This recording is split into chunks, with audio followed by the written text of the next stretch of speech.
Assalamualaikum warahmatullahi wabarakatuh. Tuan-tuan dan puan-puan yang dimuliakan, saya yakin anda sedang bersiap sedia untuk mencari rezeki pada hari ini. Maka pencarian rezeki ini ataupun pencarian sumber pendapatan harian kita ini merupakan suatu yang amat penting. Justru agama kita memberi perhatian tentangnya.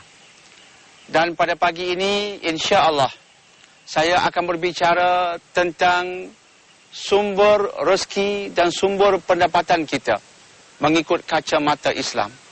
Semoga insya-Allah sumber rezeki dan pendapatan kita ini datang dari sumber yang halal dan bukan sebaliknya sumber yang haram. Kita mengharapkan dari sumber yang halal itulah akhirnya kita menggunakannya untuk membeli makanan dan minuman kita.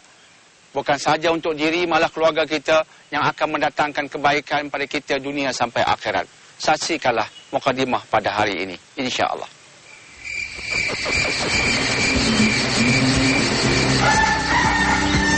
Dan perempuan yang dimuliakan, sumber yang halal merupakan suatu yang amat penting dalam Islam. Ianya begitu penting sehingga hukum memperoleh sumber yang halal adalah wajib dalam agama. Dan sebaliknya, andai kata sumber kita tidak halal, artinya haram, maka ia mendatangkan dosa di sisi Allah Subhanahu wa taala. Seringkali timbul salah faham tentang memahami halal haram dalam bab makan minum dan kehidupan dalam kehidupan kita pada hari ini. Ada yang merasakan bila kita bercakap tentang halal haram, ia hanya menyentuh makanan dan minuman sahaja. Maka ada orang yang mengatakan, oh, saya menjauhi benda-benda yang haram sebab saya tidak menjamah khinzir, saya tidak memakan bangkai, saya tidak memakan sembelihan-sembelihan oleh orang-orang yang non-muslim, dan begitulah seterusnya. Seolah-olahnya dengan menjaga makanan dan minuman sahaja, mereka sudah menjaga halal haram sepenuhnya dalam kehidupan. Itu pandangan yang tidak tepat. Malah kadang-kala boleh membawa kepada kesalahan yang besar akhirnya. Sebenarnya Islam memberikan suatu konsep tentang kehidupan yang jelas. Dan Islam mengatakan bahawa halal dan haram ini pertama-tamanya ditentukan oleh syariat. Dan syariat bertunjangkan Al-Quran dan juga As-Sunnah. Bila kita mengatakan demikian, maka kita perlu memberikan contoh-contoh dan perincian. Kita ambil beberapa contoh pada hari ini. Sebagai contoh tentang makan minum. Dalam aspek ini, memang ada kebenaran golongan yang berkata tentang apa yang saya sebutkan tadi. Ada kebenarannya bahawa kita wajib menjauhi makanan dan minuman yang haram. Saya bersetuju dengannya. Disebabkan dalam surah Al-Baqarah ayat 168. Allah Subhanahu wa taala berfirman, "Ya ayyuhan nas, kulu mimma fil ardi halalan thayyiba." Sampai ke hujung ayat. Wahai manusia sejagat, makanlah makanan yang halal lagi berkhasiat. Maka jelas kepada kita, makan minum ini penting. Supaya kita menjauhi benda-benda yang diharamkan. Dan hanya mengambil benda-benda yang halal. Cuma Islam menambah bahawa benda-benda yang halal itu walaupun ianya penting, tapi tidaklah mencukupi. Kita perlu juga mengambil makanan dan minuman yang baik di samping ia adalah halal. Itu yang pertama. Tapi ia tidak selesai sekadar itu. Hal yang kedua berkaitan dengan sumber wang, sumber harta yang kita perolehi sebelum kita membeli makanan dan minuman untuk keluarga dan diri kita. Sumber itu datang daripada mana? Kadang-kadang tuan-tuan dan puan-puan, kita menjamah makanan yang baik. Kita membeli makanan yang halal. ada cop logo halal di atas makanan itu. Waduh, kita berkata alhamdulillah, saya cukup menjaga batas-batas halal dan haram. Tapi wang yang kita gunakan untuk membeli makanan yang ada logo halal itu, wang yang sumbernya dipertikaikan. Oleh sebab sumbernya itu dipertikaikan, sumbernya itu haram, maka yang lain yang terlibat dengannya juga jatuh menjadi haram. Sumber yang halal penting dalam Islam. Sumber itu menentukan sama ada makanan, minuman yang kita beli kemudiannya adalah halal. Sebab itu dalam ayat yang lain, sebagai contohnya dalam surah Al-Baqarah, Allah Subhanahu wa taala berfirman, wa ahallallahu al-bai' wa harrama riba. Allah menghalalkan jual beli, tetapi Allah mengharamkan riba. Riba ini membicarakan tentang sumber harta kita. Sumber itu sumber daripada riba. Riba diharamkan. Maka jika kita memperoleh harta dari sumber seumpama riba yang diharamkan, maka harta itu yang kita gunakan untuk membeli makanan menyebabkan makanan itu pun menjadi haram, disebabkan sumbernya adalah haram. Ini hal yang juga ditekankan oleh agama kita. Kita kiaskan riba dengan aktiviti-aktiviti yang lain yang mendatangkan sumber yang haram kepada kita. Contohnya menerima rasuah. Bila kita menerima rasuah, ia suatu yang haram. Kemudian kita gunakan wang rasuah itu untuk berumrah. Balik daripada umrah itu pakai haji, pakai terban haji. Kononnya kita ni warak, tapi sumbernya haram. Kita beli makanan, kita beli minuman yang zatnya adalah halal, tetapi sumbernya disebabkan daripada rasuah, maka kesemuanya dihukumkan sebagai haram. Sama juga dengan aktiviti yang lain. Seorang penyanyi yang bagus, alhamdulillah, tetapi dia menyanyi dengan cara yang salah, dengan melakukan gaya-gaya yang dihukumkan Islam sebagai haram, maka rezeki yang dia peroleh adalah sumber yang haram. Jika dia gunakan untuk membeli apa-apa pun selepas itu, hukumnya adalah haram. Sama juga dengan hal-hal yang lain yang insya-Allah akan kita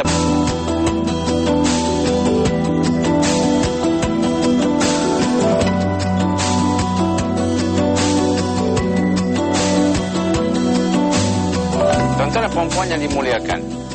Tadi saya menyebutkan beberapa contoh dalam hidup kita yang berkaitan dengan aktiviti yang mendatangkan sumber rezeki kepada kita. Tetapi sumber rezekinya adalah haram. Sebagai contoh, kita terlibat dengan rasuah. Contoh yang kedua, saya menyebutkan penyanyi yang baik, tetapi melakukan sesuatu yang diharamkan agama, maka sumber rezeki baginya itu adalah haram. Demikian juga dengan pelakon yang melakonkan adegan-adegan yang dihukumkan haram oleh agama, maka sumber rezekinya juga adalah haram. Maka kiaskan dengan semua contoh yang lain. Apa-apa yang dihukumkan haram oleh agama, kemudian kita terjebak melakukannya, dan selepas melakukannya, ia mendatangkan rezeki kepada kita. Rezeki itu dihukumkan haram sebab agama telah menghukumkan aktiviti asal yang kita lakukan itu sebagai haram, maka akhirnya harta yang kita peroleh, yang kita gunakan untuk membeli itu dan ini juga dihukumkan haram oleh agama. Dan itulah yang sebenarnya yang kita nak nyatakan pada hari ini supaya kita prihatin tentangnya, bahawa jauhilah semua perkara yang haram itu. Tidak kira sama ada makanan dan minuman itu secara zatnya adalah haram, ataupun sumber rezeki itu secara umumnya dihukumkan haram oleh agama. Jauhilah kedua-duanya sekali, sebab kedua-duanya dibenci agama, dihukumkan haram oleh agama Islam kita. Maka tuan-tuan dan puan-puan yang dimuliakan, andai kata kita tidak prihatin dengan isu ini, apa akan berlaku? Yang akan berlaku ialah kita menjamah makanan yang mungkin nampaknya okey, tetapi pada agama dia KO. Sebab apa yang saya sebutkan tadi, akhirnya kita menjadi insan yang kotor. Dalam sebuah hadis riwayat Imam Tirmizi, Nabi SAW telah bersabda yang bermaksud, daging yang tumbuh hasil daripada sesuatu yang haram, fannaru aula bih, maka api nerakalah lebih layak, lebih sesuai baginya. Justru jagalah makan minum kita, dan jagalah juga sumber rezeki yang kita gunakan untuk membeli makan minum kita. Ia sama-sama penting dalam agama. Bayangkan tuan-tuan dan puan-puan, kita menjamah suatu makanan, kita kata sedap, sedap, sedap, enak, enak, enak, lazat, lazat, lazat. Tiba-tiba Nabi berkata, daging itu yang tumbuh dari hasil makanan yang kamu kata lazat, enak, sedap itu, fannaru aula bih, neraka lebih sesuai bagi tubuh itu. Bayangkan kerugian kita yang menjamah makanan yang kita katakan sedap itu, tiba-tiba yang sedap itu membawa kita ke neraka, wal iyadzubillah. Imam Sah At-Tasturi rahimahullahu ta'ala pernah berkata, yang dinukilkan Al-Ghazali dalam kitab Ihya Ulumuddin, Imam Sahal At-Tasturi pernah berkata, jika kamu mengambil benda yang haram, badanmu akan mengkhianatimu. Tetapi andai kata kamu mengambil sesuatu yang halal, badanmu akan menyukaimu, memudahkan kamu melakukan amal. Ini kenyataan yang bagus lagi menarik. Sebab itu kadang-kala tuan-tuan dan puan-puan, kita terasa bahawa kita malas beribadah. Ya Allah, aku malaslah melaksanakan solat. Aku malaslah bangun awal untuk bersolat subuh. Aku malaslah untuk baca Quran. Malas, malas, malas. Tak mau, tak mau, tak mau melakukan benda-benda yang baik. Kita tak tahu apa puncanya. Mungkin banyak punca yang menyebabkan hal itu. Tetapi salah satunya, kata Imam Sahal At-Tasturi, ialah makanan, minumanmu kamu tak jaga. Sumber rezekimu kamu tak jaga. Maka akhirnya ia menyebabkan darah dagingmu hidup subur dari benda yang kotor, dari sumber yang kotor. Akhirnya badan itu, kata Imam Sahal, mengkhianatimu. Maksud mengkhianatimu ialah menyebabkan kita malas melakukan kebaikan. Jadi faktor ini kita kena jaga. Sebaliknya, andai kata kita jaga sumber rezeki kita, maka kita pun membeli makanan dari sumber yang baik itu, kita rasa mudah beramal soleh. Ringan badan untuk bersolat, ringan jiwa untuk membaca Al-Quran. Mudahlah ai bangun subuh sekarang, mudah sungguh, seronok sungguh, cenderung sungguh ai untuk belajar Al-Quran sebagai contoh. Sebab badan kita ini, minyaknya itu bersih. Ini bahasa kiasan. Ya, kita tak makan minyak. Tapi badan kita itu minyaknya bersih, pelincirnya bersih. Sebab sumber rezeki kita bersih. Akhirnya kita mudah bergerak, tapi melakukan kebaikan. Semoga insya-Allah hal ini berlaku pada diri kita bersama insya-Allah. Kita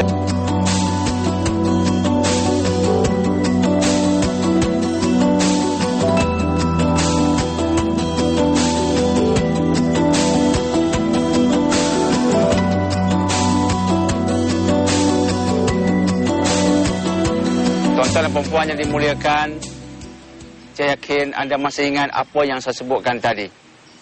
Iaitu, di samping makanan dan minuman wajib halal, sumber rezeki kita yang kita gunakan untuk membeli makanan dan minuman juga wajib halal. Barulah konsep halal ini betul pada pemikiran dan minda kita insya-Allah. Izinkan saya menceritakan satu contoh yang baik apabila keputusan SPM diumumkan baru-baru ini, kita dimaklumkan ada seorang pelajar daripada Kelantan yang mendapat 20A1 dalam keputusan SPM itu.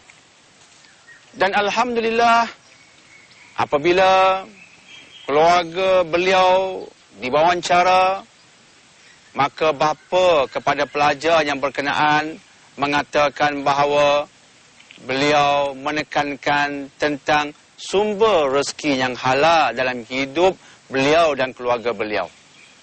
Beliau seorang nelayan dan kita memahami sumber pendapatan seorang nelayan tidaklah seberapa mengikut perkiraan yang biasa ini.